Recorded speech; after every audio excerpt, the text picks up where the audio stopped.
இல்ல நாங்களாம் ஒவ்வொருத்தரும் வீட்டுக்குள்ள போயிட்டு தான் அரசியல் கட்சி ஆரம்பிச்சிருக்கோம். அரசியல் கட்சி ஆரம்பிச்சுட்டு வீட்டுக்கு போகல. நாங்க ஏற்கனவே பல மக்கள் கிட்ட போய் சேர்ந்திருக்கோன்றாரு. அப்படி பார்த்தா எல்லா டெலிவிஷன் ஆர்டிஸ்ட்டும் கட்சி ஆரம்பிச்சிடலாமே. அவங்க தான் டெய்லி எல்லார் வீட்டுக்குள்ளேயும் போகிறாங்க. நான் கூட தான் இப்போ மீனாட்சி சுந்தரம் பண்ணேன் 100 எபிசோடு. எந்த கோவிலில் பார்த்தாலும் எவ்வளோ லேடிஸ் கூட்டம் கூட்டமாக, சார் ரொம்ப நல்லா இருக்கீங்க சார், உடனே நான் அரசியல் கட்சி ஆரம்பிச்சிட முடியுமா? வேடிக்கை இல்லையா? நாளைக்கு நீ அவங்களுக்கு ரேஷன் போடுவியா? நாளைக்கு அவங்களுக்கு அடிப்படை தேவைகளை நிறைவேற்றுவியா? வீடு கட்டி கொடுப்பியா? டிவி வாங்கி கொடுப்பியா? என்ன வாக்குறுதி கொடுக்க முடியும்? அதுக்கு உண்டான ஃபண்டு எங்கேருந்து வரும்? தவிர எந்த தொகுதியாக இருந்தாலும் அந்த தொகுதியில் பெருவாரியான ஜாதி மக்கள் யார் இருக்காங்களோ அந்த ஜாதியை சேர்ந்தவர்களை தான் எல்லா கட்சியுமே நிறுத்துவாங்க. நீங்களே பார்த்துருப்பீங்க.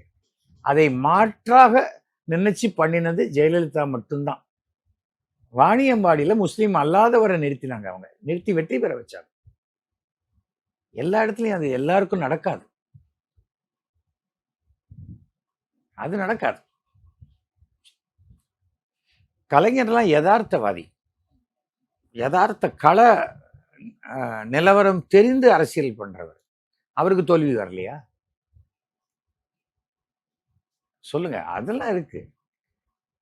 எம்ஜிஆர் ஒருவர் தான் அவர் இருக்கும் வரை வெற்றி பெற்றவர்.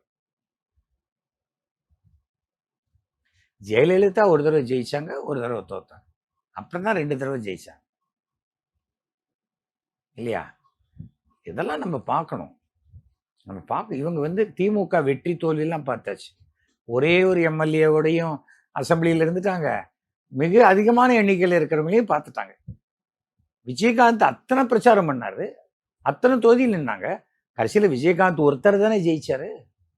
கமலஹாசன் அத்தனை தொகுதியில் கமலஹாசன்ல அந்த ஒரு சீட்டு கூட கமலஹாசன் ஜெயிக்கலையே. கமலஹாசன் தொடாத உச்சத்தையா இன்னைக்கு விஜய் தொட்டுட்டாரு.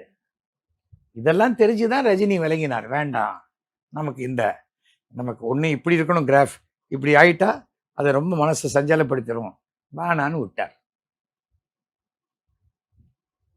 புரிஞ்சுக்கணும். நம்மளை நானே இந்த பிஜேபியில் இருக்கிற வரைக்கும் என்னை அப்படியே எரிக்க வேண்டுங்கிற பார்வையில பார்த்தவங்களாம் இன்னைக்கு அன்பா பார்க்குறாங்க.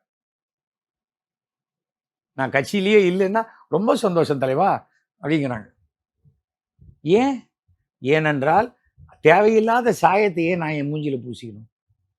இப்போ ஒரு சாயத்தை அவர் பூசிட்டு இருக்கார், அவரே விருப்பப்பட்ட சாயம். ஆனா அது என்ன கலர் அப்படிங்கிறது அவர் இன்னும் சொல்லலை. அது மே மாசத்துக்குள்ள தெரிஞ்சிடும்.